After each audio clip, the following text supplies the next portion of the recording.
You were not the loudest person in the room. You were not even close. But later that night, someone pulled you aside and said something that stopped you cold. You know you make people nervous, right? You almost laughed. You had barely said 10 words all evening.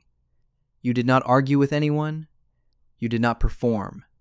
You just sat there, listened, and watched the room do what rooms do. And somehow, that was enough to unsettle people. This keeps happening to you.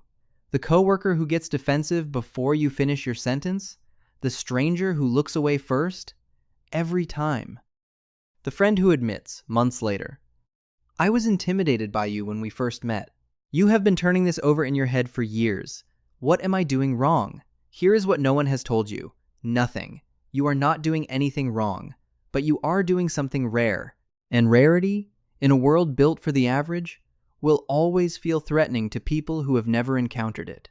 There are 7 specific signs this is happening to you. Psychological patterns with names, quiet signals you have been sending your whole life without knowing it. And once you understand them, you will finally stop apologizing for something you were never supposed to fix. Sign 1. Silence does not scare you, and that terrifies them. You are sitting across from someone. There is a pause in the conversation. You do not scramble. You do not reach for your phone.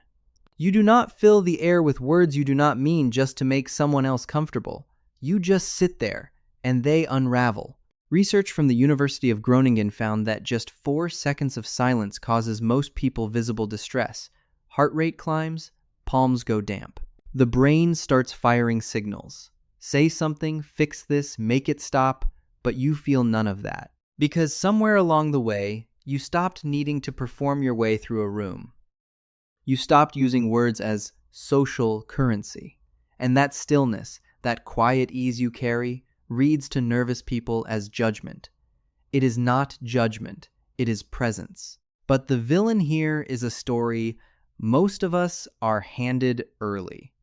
The story that silence means something is wrong, that if you are not filling the space, you are failing at connection. You were never told that the most powerful people in any room are usually the quietest ones in it. You were told to speak up, to contribute, to be heard. So when you did not, when you just sat there and existed without apology, people felt the gap. They could not control you with small talk, and that is exactly the thing that scared them. Sign 2. Strangers tell you their secrets. You did not ask. You never ask. But within 20 minutes of meeting someone, they are telling you things they have not said out loud in years.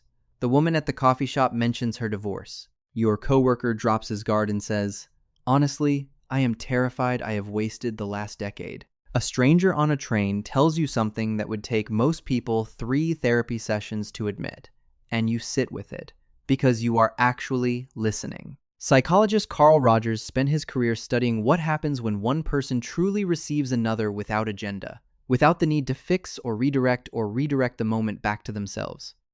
He called it unconditional positive regard, and it is almost extinct. Most people are half present in conversation. They are nodding while rehearsing their next sentence. They are looking at you while thinking about how they want to be seen. You are not doing that. You are actually there. And people feel that difference the moment they encounter it. Here is the uncomfortable part. After they open up, many of them pull away. You watch it happen in real time. Something shifts in their face. They suddenly remember they have somewhere to be. And for the next week, they avoid eye contact. You will spend time wondering what you did wrong. You did nothing wrong. You witnessed them. And for people who have spent years being half seen, being fully seen does not feel like relief. It feels like exposure. Sign 3. You think too much is something people say to you often. Someone asks your opinion on something simple. A film, a decision someone made, a thing that happened at work. You pause. You actually think about it. You consider the layers, what it connects to, what it might mean beneath the surface. And before you finish, someone cuts you off. Why do you have to analyze everything? They are smiling when they say it, but the smile does not reach their eyes, because what just happened is not a joke. You just made them aware, without trying, that most people move through the world on the surface. Research in social psychology confirms that people seek out others who match their cognitive depth. When you process more carefully than those around you, your thinking becomes a mirror, and most people do not want to see what the mirror shows. So they minimize you. They call you intense. They tell you to relax. The villain here is a culture that rewards the quick take over the careful one. Speed is mistaken for intelligence. Reaction is mistaken for insight. And anyone who pauses, who actually thinks before speaking, becomes the difficult one. You were never overthinking. You were just thinking. And in a room full of people who stopped doing that, it was enough to make you dangerous. Sign 4. The room changes when you leave. You are not dominating the conversation. You are not holding court. Some nights you barely speak, but when you leave, people notice. Your friends tell you later, it was not the same without you. And you have no idea what they mean, because from where you were sitting, you were not contributing much.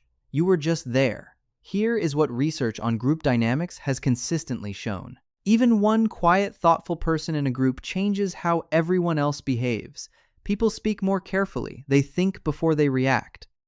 They are less likely to be petty, to gossip, to say the thing they know they should not. Not because you are judging them, but because you are present in a way that raises the standard of the room without you saying a word. The cruel irony is this. The person everyone unconsciously adjusts around is always the last one to know it. You are in your head, wondering if you should talk more, wondering if you are contributing enough, wondering if you even belong, while the room is quietly, invisibly organizing itself around you. Stop here, because something needs to be said before we go any further. You have spent years feeling like a problem to be solved. Too much, too quiet, too serious, too intense, too inside your own head. You have tried at various points in your life to be lighter, easier, less, and it never worked because there is nothing to fix. What you carry is not a flaw. It is a frequency, and most people simply cannot hear it yet. This is not who you are broken into. This is who you are. Sign 5. People get defensive, and you did not accuse anyone of anything. You ask a clarifying question in a meeting. The person presenting immediately gets defensive. They over-explain. Their voice tightens. They start justifying choices you never challenged. You say, "Oh, you're reading that book?" And they launch into why it is actually good, why they know it has mixed reviews, why you should not judge them for it. You said 4 words. You did not imply anything, but they heard a verdict in your neutrality. This is what happens when your attention has weight. When you pay attention to something, people feel it. Research on social evaluation shows that people become measurably more defensive around those they perceive as truly observant. Because if you are actually watching, you might see the thing they are working hard to hide. Their defensiveness is never about what you said. It is about what they are afraid you noticed. Sign 6. You want to understand, not win. Someone says something you disagree with. Most people start building their counter-argument immediately. They are not listening. They are loading. You ask a question. You want to know why they think that way. You are genuinely curious about the architecture of a belief you do not share. And this quiet refusal to turn every disagreement into a battle unnerves people who have spent their whole lives treating conversation like combat. Most people need to be right to feel safe. When you are more interested in truth than in victory, you make their need visible. You expose the ego they were hoping to hide behind logic, and they resent you for it. You have lost friendships over this, not because you were cruel, but because you would not just agree. You asked why when they wanted validation, and they experienced your curiosity as an attack. The villain here is a culture that taught us debate is dominance. That if you are not defending a position, you are losing ground. You were never playing that game, but you paid the price for refusing to. Sign 7. You see the thing everyone is pretending is not there. There is tension in the room. Everyone feels it. No one is naming it. You see it. You see the contradiction in what someone just said. You see the pattern that has been repeating for 3 months that everyone is tiptoeing around. You say nothing, but they know you see it, and that knowing is enough to make them uncomfortable. Because the moment someone else sees the thing you are hiding, you cannot pretend anymore. You did not call them out. You did not make an accusation. You just existed in the room with open eyes. And that was enough. You are not intimidating because you are aggressive. You are not intimidating because you are loud. You are intimidating because you are real. Present in a world that runs on performance. Comfortable with depth in spaces designed for the surface. And when people who have spent years performing encounter someone who is not, their first instinct is always retreat. You sit in silence without anxiety. That is not coldness. That is self-possession. People tell you their secrets. That is not coincidence. That is gravity. You think carefully before you speak. That is not overthinking. That is respect for the truth. Your presence changes rooms you are barely participating in. That is not accident. That is influence without effort. People get defensive around your neutrality. That is not your problem. That is your precision making their performance visible. You seek understanding over victory. That is not weakness. That is a kind of courage most people will never attempt. You see what others pretend is not there. That is not judgment. That is clarity. None of these are flaws. They are the marks of someone who never fully handed themselves over to the noise. The price is real. Easy belonging does not come easily to you. Small talk feels like translation. Some Friday nights, when you turned down something that felt hollow, you wondered if something was wrong with you. Nothing is wrong with you. You were sharpened by what you survived.